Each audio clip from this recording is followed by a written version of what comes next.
Las fiestas paganas se alimentan del servicio que tú le otorgas. ¿Por qué? Porque no existen. Ellas no existen. Porque no son una fiesta otorgada, no es una fecha otorgada por Dios. Entonces, como tú le entregas tu energía, tú le entregas tu fuerza, ella se alimenta de eso. Ella no existe, o sea, no existe, o sea, el nacimiento de Cristo no existió o no, nunca sucedió en esta fecha. Entonces, las personas que son cristianas, digamos, ejercen un esfuerzo y ejercen una energía sobre esa fecha. O sea, compran el arbolito, dan dinero, dan bonos, dan regalos. Entonces, ¿qué están haciendo? Están empleando una energía. Acuérdense, mis hermanos, que nos hemos ya hablado algunas veces de que todo se trata de energía. ¿O no? Pero ¿cómo comienza la historia de la Biblia? Con un pueblo que estaba, digamos, subyugado y que Faraón estaba aprovechando, ¿qué cosa? La energía de ellos. Esa es la historia del pueblo de Israel. Eso es todo. Porque las tinieblas, ¿de qué se alimentan? De la luz. O sea, para que alguien coma, alguien tiene que sembrar. Entonces, la fiesta pagana, o vamos a decir en este caso la Navidad, no existía como celebración del nacimiento de Jesús. Existía como celebraciones de otros nacimientos. En el año 3000 antes de la era común se celebraba el nacimiento de Horus para el 25 de diciembre. Luego, 900 años antes de nuestra era, se celebraba el nacimiento de Krishna. Luego tenemos el nacimiento de Buda, 563 años antes de nuestra era. ¿Qué más? Tenemos el nacimiento de Heracles, que fueron 800 años antes de nuestra era. Y Adonis, que se celebra 200 años después, o 200 años después de nuestra era, y Hermes, que se celebra 200 años también, 200 años antes de nuestra era. O sea que si ustedes se dan cuenta, hay una serie de dioses. Está un dios llamado Dioniso, 500 años antes de nuestra era. Hay un dios persa, 1000 años antes de nuestra era. Hay un dios llamado Mitra, y son 600 años, probablemente es antes de nuestra era. Y luego tenemos a Tamuz, que es 400 años antes de nuestra era. Finalmente, se le otorga a Jesús el mismo día que nacieron todos estos dioses. Mira qué casualidad. O sea que el 25 de diciembre se le otorga al primer dios que se le otorga es a Horus, en Egipto, 3000 años antes de nuestra era. Entonces, para mí, sencillamente lo que ellos hicieron fue cambiar de nombre. O sea, el nombre del dios, lo que hicieron fue cambiarlo de acuerdo a las regiones, pero es la misma, digamos, tiene la misma finalidad. Así como se le llama Guadalupe en México y en Portugal se llama Fátima. O sea, eso sucede lo mismo con esto, que es el mismo Dios Sol, que en diferentes lugares se le llama de diferentes maneras. ¿Por qué es el mismo? Porque mire, ¿cuál es el día más corto del año? Hoy. Hoy es el día más corto. ¿A qué hora oscureció hoy? Casi a las 5 de la tarde. Las personas se consideraban que el sol comenzaba a crecer. O sea, porque como el sol dura, hoy es el día que menos dura. Entonces mañana dura un poquito más. Y pasado mañana dura otro poquito más. O sea, estamos en el solsticio, lo que se conoce como el solsticio, como en la época cuando el sol tiene menos tiempo, cuando nos alumbra por menos tiempo. Entonces, como a partir de hoy comienza, digamos, a crecer el sol, ellos tenían un pensamiento de que en el día de hoy nacía el sol. Así como el niño, digamos, es chiquitico y comienza a crecer desde que nace, ellos tenían el mismo concepto con respecto al sol. Bueno, si esta es la época cuando el sol cuando recibimos menos rayos de sol, quiere decir que a partir de ahora el sol comienza a nacer. Pues tiene lógica, vamos a decirlo desde ese punto de vista. Entonces ellos fue a celebrar el nacimiento del sol. Y fíjense que en la Iglesia Católica el centro de adoración es precisamente el sol. Los curas lo tienen, ya nosotros hemos hablado de esto, los curas lo tienen en los papas los tienen el sol, digamos, dibujado o bordado en las mangas de las sotanas, lo tienen en las espaldas, lo tienen en muchísimos lugares. Y lo que nosotros conocemos como, lo que conoce el mundo como el sagrado sacramento, no es otra cosa que el sol. Entonces, el culto sigue siendo el mismo. O sea, en algunos lugares lo llamaban Baal, en otros lugares lo llamaban Tamuz, en otros lugares lo llamaban Mitra, pero es sencillamente el mismo culto, es el culto al sol.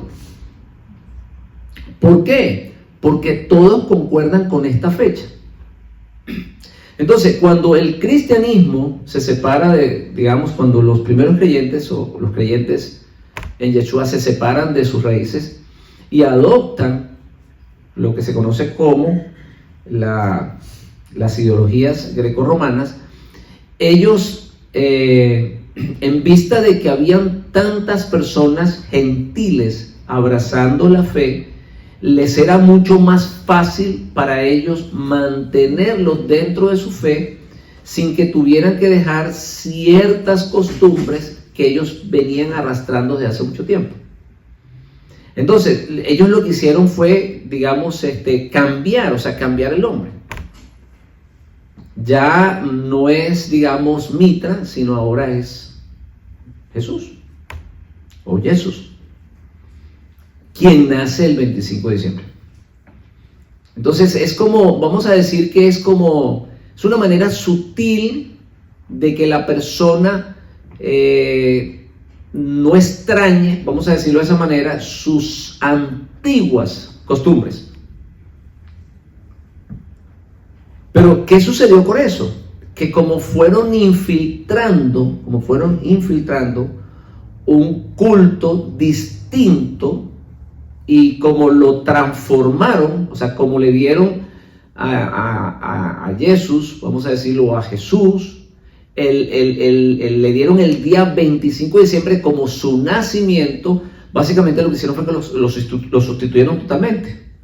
Entonces ellos fueron alejándose. Las personas piensan que los cristianos, vamos a decir así, los primeros creyentes gentiles, se separaron de sus raíces de un momento a otro. Ese es un concepto que las personas tienen en su mente, pero eso fue imposible.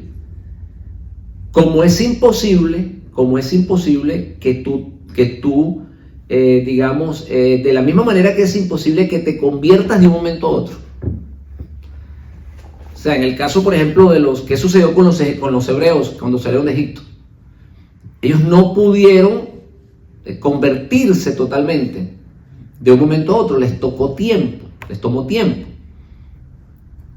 ¿Verdad que sí? Entonces, de igual manera, los creyentes que ya habían recibido las enseñanzas de los apóstoles, que eran creyentes gentiles, le tomó un tiempo también en ir dejando esa sana doctrina que ellos habían recibido. Y a la medida que iban dejando esa sana doctrina, ¿qué pasaba? ¿Qué es lo que hemos hablado nosotros aquí tantas veces? Que no hay espacios vacíos. Entonces, tenías que irlos llenando, lo tenían que ir llenando con los, digamos, con otras cosas. Tenías que ir llenando sus espacios vacíos. Entonces, los primeros creyentes celebraban Shabbat. Claro que lo celebraban. Ellos no celebraban, ellos no hacían culto el domingo, no lo hacían. Pablo no lo hacía. Y Pablo era el predicador de los gentiles. Ellos no podían celebrar, o sea, era imposible que Pablo no les predicara en el Shabbat y que no les dijera que el día de culto era el Shabbat. Es imposible, porque entonces Pablo estaría predicando en contra de la ley. Es imposible. Entonces, los primeros creyentes se celebraban en Shabbat, se reunían en Shabbat.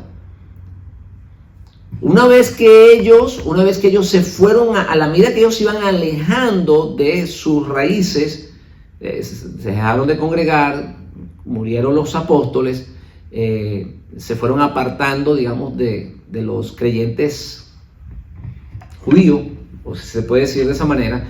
Entonces, así, a esa misma medida, ellos fueron abrazando otras fiestas, otras celebraciones. Entonces, ya después cambiaron el Shabbat por el domingo. Y no les pareció un cambio radical, no les pareció algo, o sea, fue algo que lo pudieron asimilar porque eso fue un proceso de tiempo. Por eso les estoy diciendo que el proceso no fue de un día para otro. Si ellos le hubiesen quitado el Shabbat de un día para otro, no lo hubieran aceptado. Le pasó lo de la rana.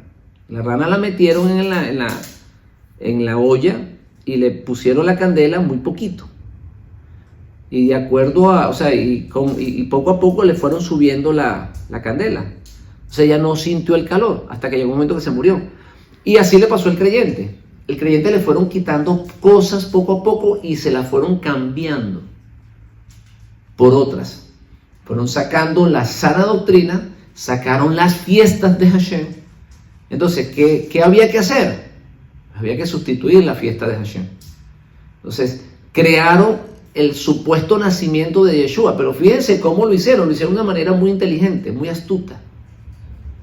O sea, porque el creyente inocentemente dice, bueno, sí es, pero ¿qué tiene de malo? Pues es el nacimiento de Yeshua, de Jesús, el que murió por nosotros. O sea, ¿qué tiene de malo? O sea, si tú lo ves desde ese punto de vista, tú dices, no, pues sí, ¿verdad?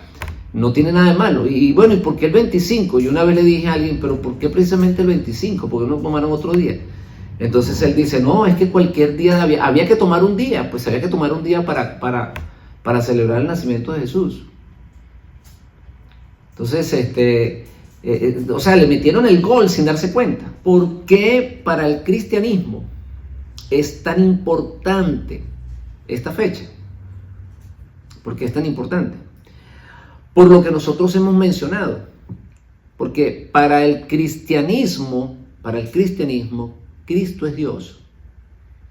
Pero fíjense cuál Dios es. Es el Dios que nace en el 25 de diciembre. Entonces es el Dios Mitra, el Dios Tamuz. Por eso es tan peligroso unirse a esta fiesta. Y ahora nosotros comprendemos por qué para el cristianismo esta fecha es tan importante. Porque ese es el día solemne para ellos. Es el día más importante para ellos. Porque era el día más importante para la celebración, o era el día más importante para celebrar el nacimiento del Dios Sol.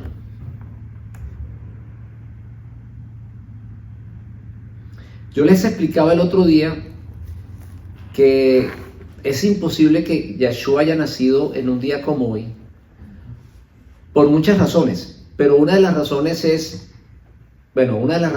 porque los pastores estaban pastoreando, estaban afuera con sus rebaños.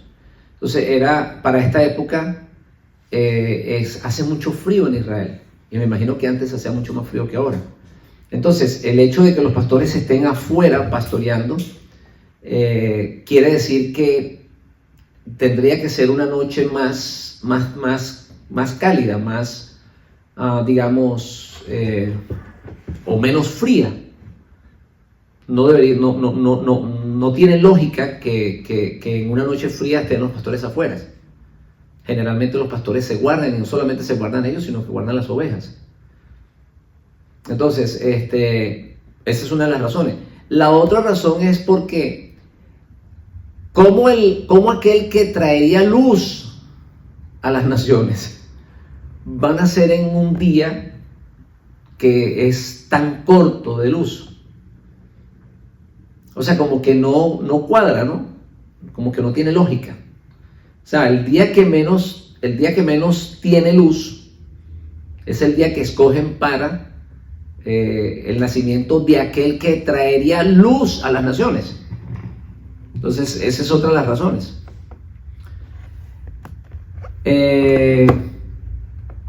Por lo tanto, pues, no hay forma de que él haya nacido en esta fecha. Los creyentes que se fueron desprendiendo de sus raíces, fueron abrazando, fueron dejando digamos, el Shabbat, fueron dejando tabernáculos, fueron dejando la Pascua, y pues había que ir llenando esos espacios vacíos, y entonces fueron adoptando las antiguas tradiciones. Comenzaron a recoger lo que sus antepasados tenían, lo trajeron, hicieron esa mezcla con el cristianismo y produjeron este fenómeno que ya conocemos nosotros, que es la Gran Babilonia. Entonces, por otro lado, vamos a hablar un poquito hoy de lo que es Hanukkah. O sea, ¿por qué se celebra Hanukkah? ¿Y por qué los judíos celebran Hanukkah? ¿Y por qué nosotros tenemos que tener un poquito de, ¿cómo se puede decir?, de cuidado? ¿Por qué nosotros tenemos que ser cautelosos en mirar realmente cómo podemos celebrar Hanukkah? ¿Por qué? Porque ciertamente el Mesías lo celebró. La cuestión es que habría que ver cómo la celebró él. A ver si se parece a cómo la celebran hoy los judíos. Sí, porque cualquiera te puede decir, no, es que el Mesías lo celebró. Pero yo estoy totalmente seguro que el Mesías no lo celebró con regalos. Y que no hizo énfasis, o no se hizo énfasis en el milagro de que el aceite alcanzó para alumbrar la menorá por 8 días, cuando estaba supuestamente a durar solamente un día. De hecho, no existe una fiesta de Hanukkah si no colocan la menorá de 9 brazos. O sea, digamos, han hecho más énfasis, o han hecho un énfasis tremendo en prender la menorá, en la celebración de Hanukkah como una fiesta donde se comparte entre familias y donde se hacen regalos. Entonces alguien preguntó, bueno, ¿por qué se le entregan regalos en Hanukkah a los niños cuando eso no está supuesto a que suceda? O sea, no, ese no era el sentido de la fiesta. Entonces la persona respondía, bueno, que quizás porque sientan, digamos, porque los niños para estas fechas, los niños judíos para estas fechas, sienten que a los niños del mundo, a los niños que no son judíos se les entrega regalo. Entonces, para no dejarlos excluidos, aprovechan esta fecha para entregarle regalo. Pero ahí es donde yo digo que tenemos que ser cautelosos, porque pues a mí me parece que de alguna manera estás digamos, incorporando costumbres paganas a una celebración que se supone que sea una celebración sagrada. ¿O qué creen ustedes? Yo recuerdo cuando nosotros estábamos allá en el otro campamento, ¿se acuerdan? ¿Se acuerdan acá? Que no se celebraba Halloween. O sea, decían, no debemos de celebrar Halloween. Pero entonces, ¿qué hacían? Hacían una fiesta en el templo y le daban caramelo a los niños. Como para que ellos se sintieran que no estaban excluidos y no se sintieran mal por no ir a recibir caramelos allá afuera. Pero yo pienso que esa no es la manera. O sea, esa es mi opinión. Yo pienso que no es la manera correcta, porque de alguna manera tú estás alimentando el espíritu que gobierna en ese momento. La energía, tú de alguna manera contribuyes con tu energía a alimentar ese espíritu. Así lo veo yo. Pues entrégale caramelos el día antes, o una semana después, o una semana antes, lo que sea, pero no precisamente ese día, porque me parece que estás haciendo lo mismo. Entonces, en el caso de la fiesta de la fiesta de Hanukkah, se debe conmemorar, o se conmemora o se debe de conmemorar la derrota del ejército greco-macedonio, que estaba gobernando en ese entonces en Israel, que había colonizado Israel, y que quería de alguna manera, o sea, quería de todas maneras helenizar a todo el mundo.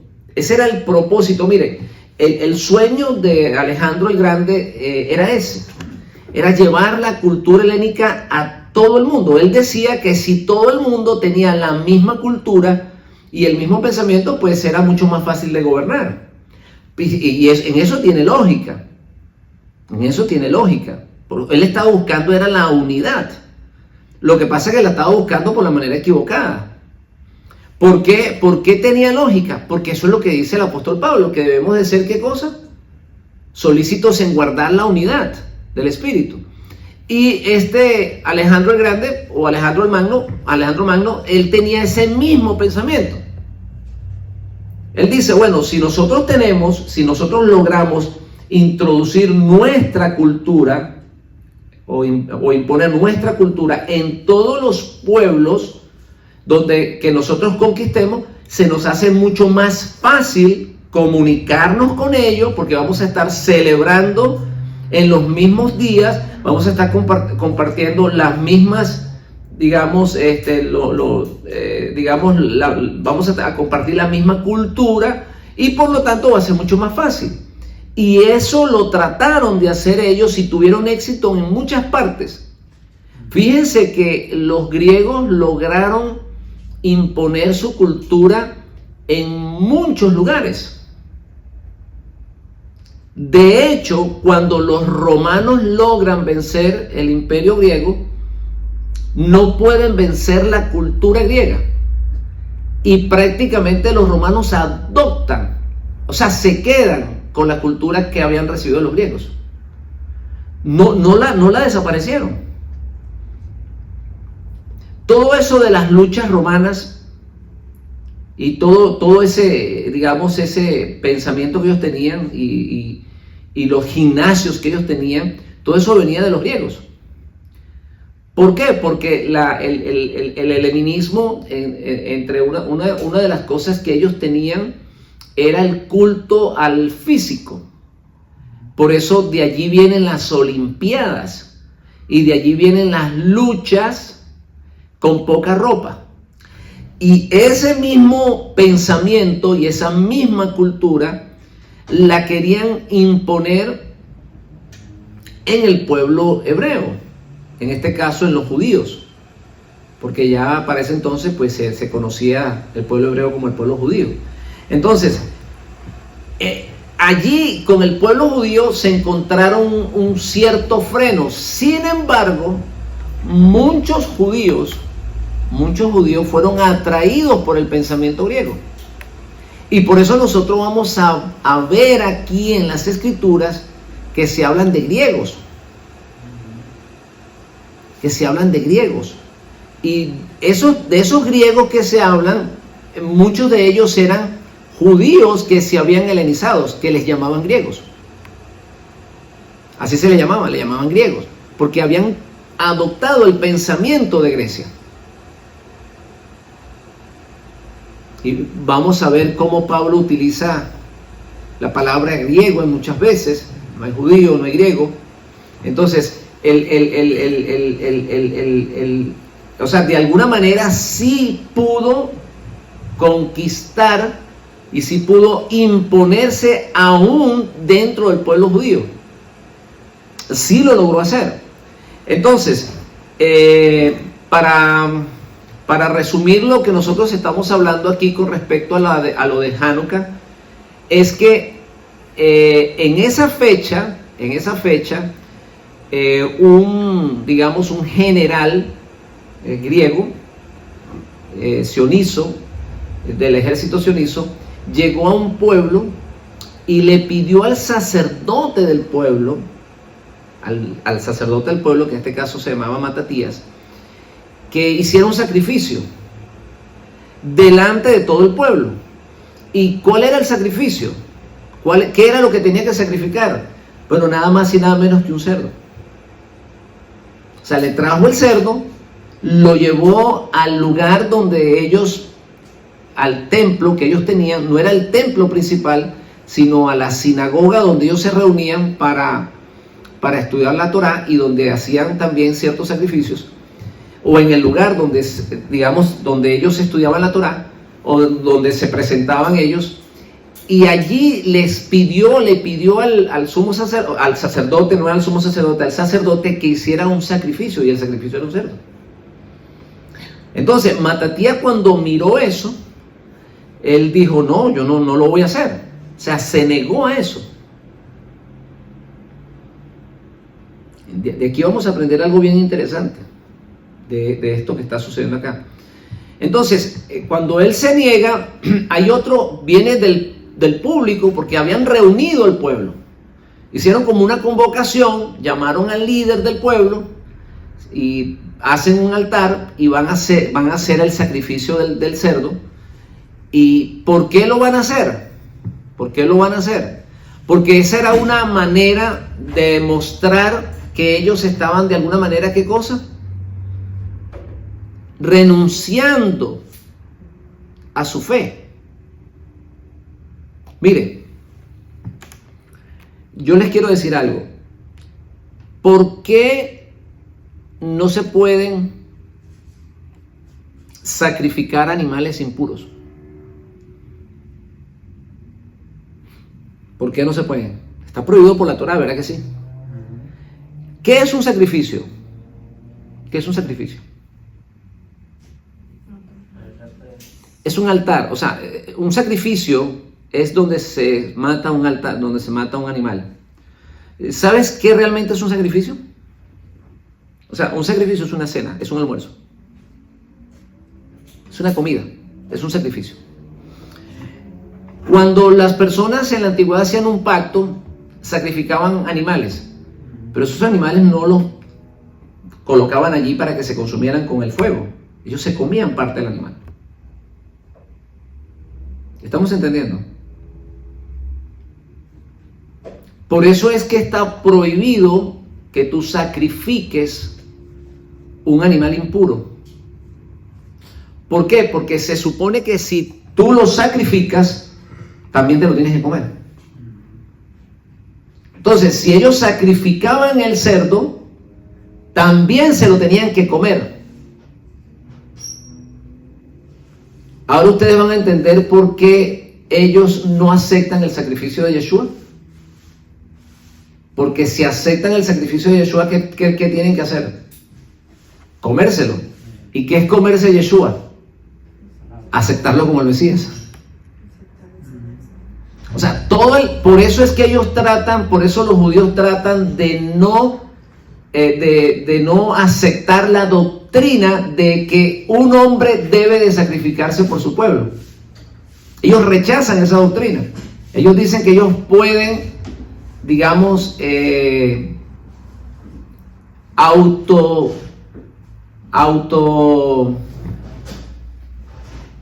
superarse, rectificarse, repararse. O sea que con el estudio de la Torá, con el guardar los mandamientos, ellos pueden elevar sus almas a ese nivel necesario para que puedan entrar en el reino de los cielos.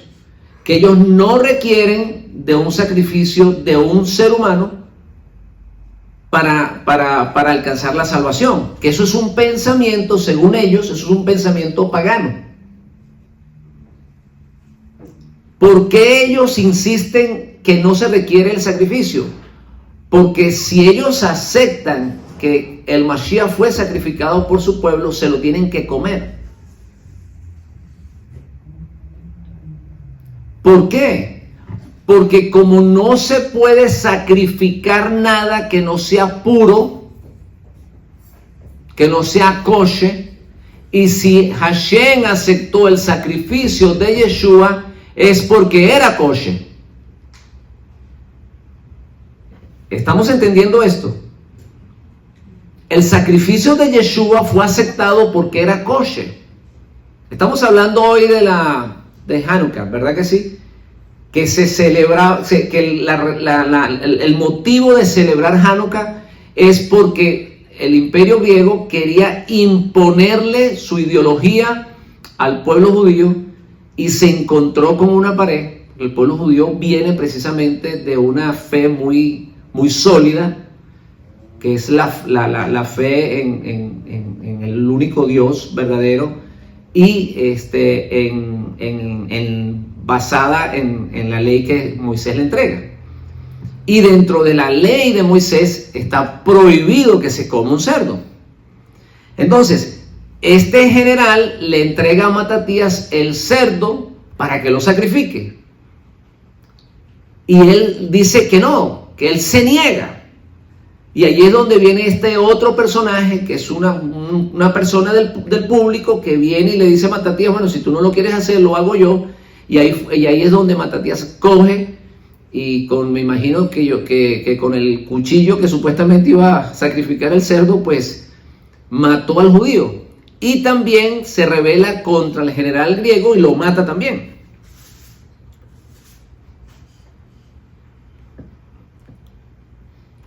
Y allí se levanta la revuelta conocida como la revuelta de los macabeos. Entonces, más adelante se une el pueblo a este movimiento que no quería dejarse gobernar o que no quería dejarse helenizar, vamos a decirlo de esa manera, por el gobierno que estaba en ese momento, que era el gobierno greco-macedonio, o digamos una división del gobierno greco-macedonio. Y entonces ellos se rebelan contra los griegos, contra el ejército griego, que era para el entonces el ejército más poderoso de la época. Y milagrosamente, personas campesinas que no eran soldados preparados ni entrenados, sino que eran personas inexpertas, lograron vencer al imperio, o digamos lograron vencer al ejército enemigo, y lo sacaron de Jerusalén, lo sacaron de Israel y volvieron, o sea, regresaron, digamos, le dieron, digamos, los sacerdotes volvieron a tomar control del templo que de alguna manera estaba manejado por los griegos. Por eso es que se conoce, digamos, esta fiesta como la fiesta de la dedicación. La fiesta de la dedicación. ¿Por qué? Porque dedicaron de nuevo el templo a Hashem, porque estaba corrupto, estaba corrompido. Los griegos lo habían corrompido. Habían colocado falsos, falsos sacerdotes dentro del templo, o aquellos sacerdotes que se alineaban al pensamiento que tenían los griegos. O sea, todos aquellos que se iban alineando al pensamiento de los gobernantes, pues esos eran los que gobernaban, los que trabajaban en el templo. Y a su vez eran usados para controlar al pueblo judío. Entonces, realmente la esencia de esta celebración es que Dios le dio, digamos, valor a este hombre para contrarrestar esa fuerza que quería quitarle la identidad a su pueblo. Ellos dijeron, bueno, si nosotros sacrificamos un cerdo, básicamente vamos a perder nuestra identidad. Pero más allá de eso, ustedes tienen que entender que sacrificar un animal significa que también te lo puedes comer. ¿Por qué? Porque se supone que se sacrifica solo animales puros, animales limpios, o kosher, como se le conoce en el pueblo de Israel. O sea, no puede ser un animal impuro. Así que si ellos sacrificaban el cerdo, ¿qué más? ¿Cuál era el próximo paso? Dejar de comer kosher y comenzar a comer cualquier cosa. Dentro de eso el cerdo. Yo una vez estaba oyendo a alguien decir que un muchacho se enamoró de una joven, y la joven era cristiana y empezó a ir a la iglesia. La joven comenzó a llevar al hombre a la iglesia, y él era judío. Entonces, pues, en los sermones que daba el pastor, siempre hacían llamados, y un día, pues, este hombre pasa al altar, y el pastor dice, mira, este hombre viene aquí a aceptar a Cristo, y así que, bueno, como acepta a Cristo, vamos a bautizarlo. Y entonces lo bautizan, y el día que lo bautizan lo traen adelante y le dicen, bueno, les voy a mostrar a ustedes cómo Dios ha hecho una obra con este hombre. Él era judío y ha aceptado a Cristo como su Salvador, y para prueba de eso, aquí le voy a entregar un sándwich de jamón para que se lo coma. Imagínense. Y dice que cuando el hombre vio el sándwich de jamón de cerdo, como que realizó. Dijo, ¿qué hago yo acá? Y dejó al pastor con el sándwich en la mano y se fue. Dejó al pastor y a la novia y se fue. Entonces, lo que estamos viendo en Hanukkah es eso. Que una manera sutil de quitarle la identidad al pueblo judío era sacrificar a un animal no kosher. Porque una vez que el sacerdote lo tocara y lo sacrificaba en el altar para Hashem, el próximo paso es, bueno, si lo sacrificó para Hashem, ¿cuál es la diferencia? Que no los comamos. No hay ninguna diferencia. Y ahí fue donde reaccionó este hombre, este sacerdote, y actuó de la manera que él actuó, de una manera violenta. Se formó una revuelta y lograron, digamos, sacar a los griegos de Israel, y pudieron recuperar el control del templo. Y a partir de ese momento, la familia de Matatías, que se describe en los libros de los Macabeos, son los que comienzan a tener control del templo. Ahora, yo quiero que ustedes entiendan esto. Según tengo entendido, ellos no son descendientes de Leví. O hay algo allí que ellos no podían ser sumos sacerdotes. No podían llegar a controlar el templo, esta familia. Realmente lo que, digamos, el ADN si se puede decir, de la enseñanza, es que de alguna manera siempre han querido destruir no como tal al pueblo, no como tal al pueblo, porque es que hay parte del pueblo que no cree, hay parte del pueblo que no obedece la ley. Lo que ellos quieren, lo que ellos realmente quieren destruir es la ley de Moisés. Cuando los imperios conquistaban los pueblos, se les hacía fácil, digamos, imponerle la cultura a muchos pueblos. No era difícil. ¿Por qué? Porque esos pueblos tenían en común las creencias en diferentes dioses. Digamos, los griegos conquistaron muchos pueblos que tenían el mismo pensamiento, tenían la misma fe, creían en diferentes dioses, entonces no había problema. Entonces, pero cuando ellos trataron de dominar, digamos, a los judíos, se encontraron con una pared, se encontraron con un problema. ¿Y cuál era el problema? Que ellos vienen de una revuelta de esclavos. Ellos vienen de un lugar, o ellos vienen, digamos, su constitución está basada en una ley que favoreció a un pueblo que estaba esclavo en Egipto. O sea, se le entregó a un pueblo de esclavos. Entonces, esa ley judía, o esa ley que Moisés le entrega al pueblo, favorece no al grande. ¿Estamos entendiendo lo que está pasando acá? La ley que Moisés le entrega al pueblo de Israel, si usted la estudia, usted se da cuenta que en su gran mayoría beneficia al pobre. Y las veces que Dios le reclamó a Israel muy seriamente, le reclamaba, lo hacía porque habían abandonado las viudas, habían abandonado los pobres, y no estaban haciendo justicia. Léase el libro de Isaías. ¿Cuál es la fiesta que Hashem quiere?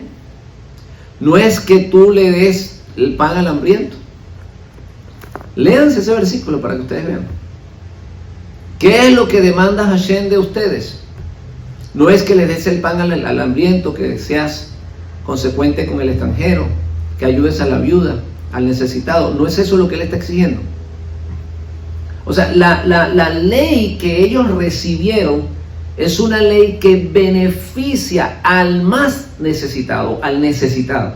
Por eso es que la esclavitud en Israel era prácticamente un trabajo. Mira, tú no podías maltratar al esclavo, mientras que los otros pueblos sí lo hacían.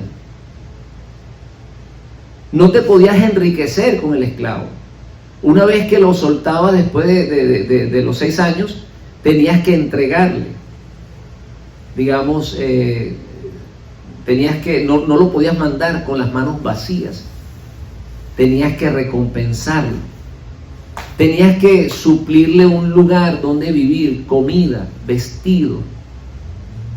O sea, era una ley que estaba diseñada para ayudar a los necesitados. Mientras que el pensamiento de los imperios está diseñado para gobernar un cierto grupo de personas nada más y mantener al resto de la población en esclavitud. Entonces ellos se encontraron con ese problema. O sea, el problema no es en sí la religión, la creencia en un solo Dios. Ese no es el problema. A ver, hermanos míos, los cristianos no dicen que ellos creen en un solo Dios. Pues ellos no tienen problema con que ustedes crean en un solo Dios. Ellos no tienen problema con que los judíos crean en un solo Dios. Ellos no tienen problema que nosotros creamos en un solo Dios. Pero ellos dicen que creen en un solo Dios. ¿Cuál es el problema de ellos? ¿Cuál es? Que nosotros queremos guardar la ley. Entonces, si ustedes se dan cuenta, el problema no es en sí la religión. El problema es la ley. Mire, cuando nosotros éramos cristianos y violábamos la ley, comíamos cerdo y comíamos camarón y langosta y toda esa basura que comíamos allá, allá estábamos contentos y ellos estaban contentos. Ellos nos querían y nos amaban. Pero cuando nosotros le dijimos que nosotros vamos a guardar la ley de Hashem, ahí se hicieron enemigos nuestros. Ya no nos quisieron. Entonces, ¿cuál es el problema? No es la religión, es la ley. Por eso yo siempre le he dicho a ustedes que hay dos cosas, religión y ley. Hay religiones y hay ley. Una cosa es la ley, otra cosa es la religión. Nosotros queremos es vivir bajo la ley. O sea, vivir, digamos, agradando a Dios, guardando los mandamientos. Hay otras personas que prefieren la religión. Así de sencillo. Para nosotros Yeshua nos abre la puerta para guardar la ley. Para ellos Yeshua rompe la ley. Mire usted qué cosa tan increíble. Todo lo contrario. Para nosotros Yeshua nos abre la puerta para que pactemos con Dios y empecemos a guardar la ley. Para ellos Yeshua rompe la ley para que no la guarden. Por eso les estoy diciendo que el problema es la ley, no es otra. Eso fue el problema para el imperio griego cuando se encontró con un pueblo que querían sacrificar al cerdo, o que los querían obligar a sacrificar al cerdo, y ellos dijeron que no. ¿Por qué? Porque estaba atentando contra la ley. Miren ustedes, hermanos, qué tan delicado es lo de comer kosher. Mire, hay personas que no entienden, y por eso es bueno explicárselo. Y yo quiero explicarle a las personas que no entienden por qué los judíos no comen comidas impuras y por qué nosotros no podemos comerla tampoco.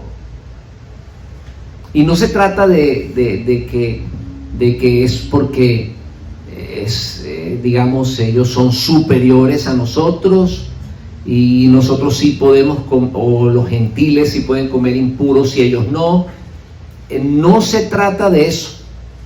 La razón por la cual ellos comen comidas kosher, en este caso alimentos, o tratan de no comer alimentos que contengan cerdo, langosta, camarones, culebras y todo ese tipo de cosas, es porque cuando tú comes esos alimentos, el nivel espiritual tuyo se mantiene bajo. O sea, ellos son inteligentes, porque ellos tienen la ley y ellos saben cuál es la razón. Su nivel espiritual se baja y no puede elevar su nivel espiritual al nivel que ellos quieren llegar. En otras palabras, la comida de alimentos no kosher te mantienen el espíritu bajo. O sea, tú no creces espiritualmente. Por eso es que no se lo comen, porque no les conviene. Entonces, a las personas que comen alimentos que están prohibidos por la Torah, hay que decirle eso. Y ellos tienen que aprender eso. Que mientras tú comas comidas impuras, tu nivel espiritual no se eleva. Entonces, no logras alcanzar los niveles espirituales que Dios está exigiendo. Por lo tanto, no puedes tener una revelación, no puedes tener una comunión íntima con el Eterno, porque tu alma no se puede elevar. Así de sencillo. Por eso no lo hacen. Esa es la razón principal por la cual ellos no lo hacen. No solamente porque está allí, no solamente porque Dios le dice que no se lo coman, porque también eso es una razón, pero ellos saben que eso les disminuye su nivel espiritual. Entonces, las personas que, digamos, que piensan que eso no es, digamos, que a través del sacrificio del Mesías ya todo eso está abolido, no saben lo que están diciendo. Así de sencillo. Y es una manera de engañarlos a ellos. Cuando el ministro, la persona te dice que no, que eso ya está, digamos, abolido y que no importa lo que tú comas ahora, porque supuestamente Cristo lo santificó, eso es una falsa, eso es mentira. Te están haciendo un daño porque tu nivel espiritual no se va a elevar. de por qué estamos hablando de este tema. Vamos a decir, sí, ¿por qué estamos hablando de este tema? Bueno, por lo que sucedió por la razón por la cual se celebra, Hanukkah. Sencillamente un hombre celoso tomó la decisión de no aceptar el pensamiento del gobierno, de este caso gobernante greco-macedonio, que quería imponer de alguna manera el helenismo y quería quitarle a ellos su fe. La fe de ellos está basada en la ley, y es por eso que este gobierno quería que ellos sacrificaran un cerdo.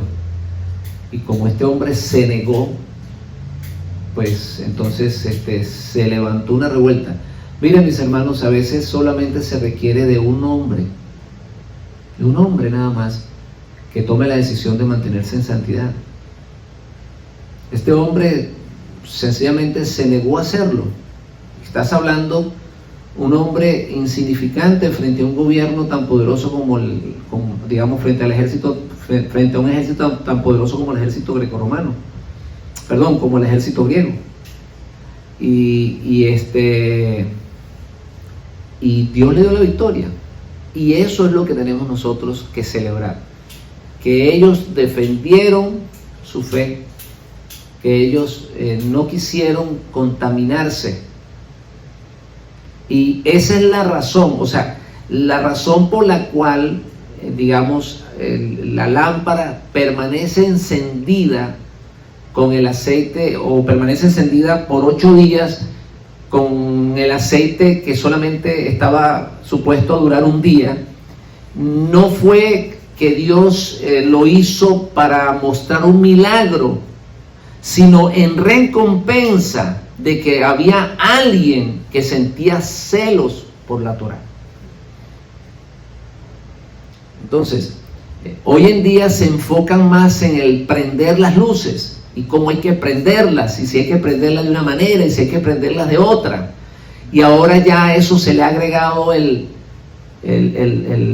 repartir regalos, el compartir en familias, y más que recordar que la esencia de Hanukkah, que es mantener pura la fe judía, mantener pura la fe del pueblo de Israel, ya se ha cambiado, se ha distorsionado por una fiesta que poco se habla realmente de lo verdaderamente importante. Y a mí me preocupa lo de repartir regalos, porque de alguna manera es como si estuviésemos imitando la repartición de regalos que se hacen para esta fecha. Las fiestas de Hashem siempre tienen una connotación de enseñanza espiritual muy profunda. Entonces, aquí lo importante fue el celo de un hombre por la ley, y que ese impulso, ese celo, recibió una bendición de parte de Hashem que le da la victoria sobre el ejército sobre el ejército enemigo, y que a raíz de eso, a raíz de ese celo, a raíz de esa acción de ese hombre, en este caso Matatías, Dios produce el milagro en el templo. En otras palabras, el milagro de la menorá es una consecuencia de alguien, es una consecuencia del acto de que alguien quería preservar la ley de Moisés viva para siempre. Eso es el ADN de Hanukkah. Amén, hermanos. Amén. Shalom.